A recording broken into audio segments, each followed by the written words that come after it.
پارہ نمبر 3 سورہ آل عمران آیت نمبر 27۔ اعوذ باللہ من الشیطان الرجیم، بسم اللہ الرحمن الرحیم۔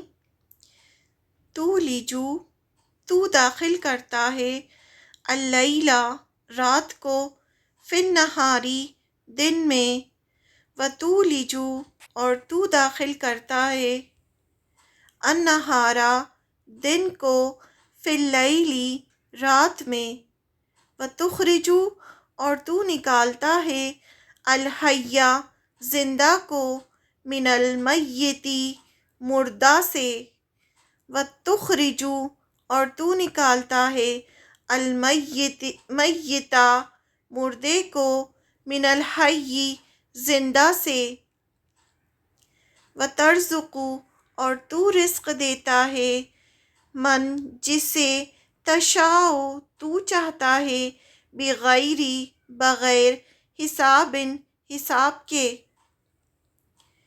تو ہی رات کو دن میں داخل کرتا ہے اور دن کو رات میں لے جاتا ہے۔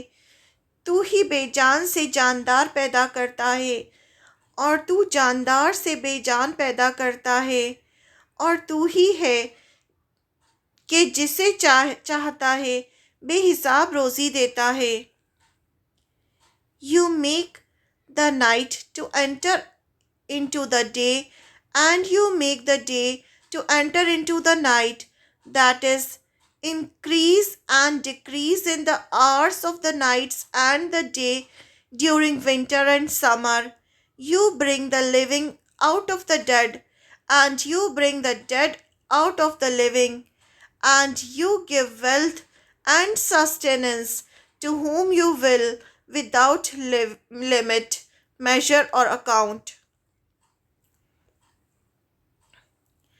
اللہ تعالیٰ آپ صلی اللہ علیہ وسلم سے فرما رہے ہیں کہ آپ کہہ دیجئے، یہ پچھلی آیت کے کنٹینیوشن میں ہے، کہ تو ہی رات کو دن میں داخل کرتا ہے اور دن کو رات میں لے جاتا ہے، سارے اختیار تیرے پاس ہیں، یعنی تو ہی موسموں کو بدلتا ہے، کبھی رات لمبی ہوتی ہے تو دن چھوٹے، دوسرے موسم میں کبھی دن لمبے ہوتے ہیں تو راتیں چھوٹی، یہ پھیر بدل اللہ ہی کرتا ہے، یعنی کبھی رات کا حصہ دن میں تو کبھی رات کا حصہ دن میں، اور کبھی دن کا حصہ رات میں داخل کر دیتا ہے، جس سے رات اور دن چھوٹے اور بڑے ہو جاتے ہیں۔ رات کو غم سے بھی ریلیٹ کیا جاتا ہے اور دن کو خوشی سے، اسی طرح مکمل روشنی مکمل اندھیرے میں بدل سکتی ہے۔ اللہ کے لیے کچھ بھی امپاسبل نہیں۔ آج اگر ڈھیروں نعمتیں ہیں تو کل چھن بھی سکتی ہیں، اور اگر آج کچھ نہیں تو کل بے شمار نعمتیں مل بھی سکتی ہیں۔ وہ چاہے تو غم کو خوشی میں بدل دے، اور وہ چاہے تو خوشی کو غم میں بدل دے۔ اس لیے انسان کو ہمیشہ اللہ سے ہمیشہ ڈرنا چاہیے، اس کی نافرمانی، ناراضگی سے بچنا چاہیے۔ کبھی بھی اپنی عقل، اپنے مال، اپنی حیثیت، اپنی جوانی، اپنی صورت، اپنے علم، اپنی جسمانی صحت، کسی بھی چیز پر غرور نہیں کرنا چاہیے۔ کوئی بھی چیز قابل بھروسہ نہیں۔ اپنی ہر نعمت پر اللہ کا شکر ادا کرنا چاہیے، کیونکہ شکر نعمتوں کو بڑھاتا ہے۔ کبھی کسی کو چھوٹا نہیں سمجھنا چاہیے۔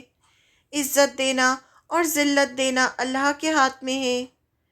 اللہ تعالیٰ ہمیں تکلیف دے کر ہمارے صبر کا ٹیسٹ لیتے ہیں، اس لیے اس سے مایوس نہیں ہونا چاہیے، ہر حال میں اس کا شکر ادا کرنا چاہیے۔ جیسے یہ دنیا تھوڑے دن کی ہے، ویسے ہی تکلیفیں بھی تھوڑے دن کے لیے ہوتی ہیں۔ یہ نہیں بھولنا چاہیے کہ اصل ٹھکانہ جنت ہے، اور وہاں ہر وہ چیز ہوگی جو انسان چاہے گا۔ پھر فرمایا، تو ہی بے جان سے جاندار پیدا کرتا ہے اور تو ہی جاندار سے بے جان پیدا کرتا ہے۔ جیسے نطفہ اسپرم مردہ ہوتا ہے لیکن اس سے زندہ بچہ نکلتا ہے، ایک مردہ بے جان بیج سے زندہ درخت پیدا ہوتا ایک مردہ بے جان بیج زندہ درخت پیدا کر دیتا ہے، اسی طرح ایک زندہ مرغی سے مردہ انڈا نکلتا ہے، اور ایک انڈے سے کیا ہوتا ہے؟ ایک انڈے سے زندہ بچہ پیدا ہو جاتا ہے، زندہ مرغی کا بچہ پیدا ہو جاتا ہے۔ تو یہ سب اللہ کے ہاتھ میں ہے، وہ چاہے تو مومن سے کافر نکال دے، وہ چاہے تو کافر سے مومن نکال دے۔ پھر فرمایا تو ہی ہے جسے چاہتا ہے بے حساب روزی دیتا ہے، یعنی رزق صرف اور صرف اللہ کے ہاتھ میں ہے، اس لیے صرف اس سے مانگنا چاہیے، وہ جسے چاہے بے حساب رزق دے دے۔